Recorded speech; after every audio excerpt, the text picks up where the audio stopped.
Pemerintah Kota Palembang mengizinkan bioskop kembali buka untuk umum berdasarkan Perwali nomor 27 tahun 2020 tentang adaptasi kebiasaan baru menuju masyarakat produktif dan aman.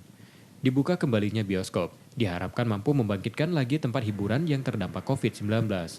Izin ini disertai dengan penerapan protokol kesehatan secara ketat. Pengelola harus mewajibkan pengunjung memakai masker, menjaga jarak, dan menyediakan tempat cuci tangan atau hand sanitizer.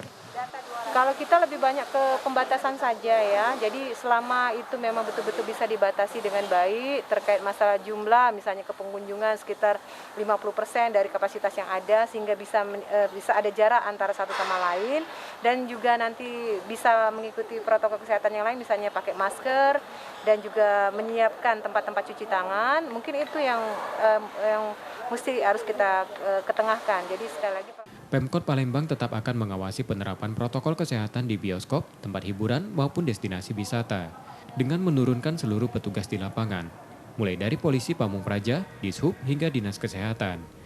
Jika ditemukan pelanggaran, maka pengelola akan mendapat sanksi administratif, teguran lisan maupun tulisan, hingga denda administratif.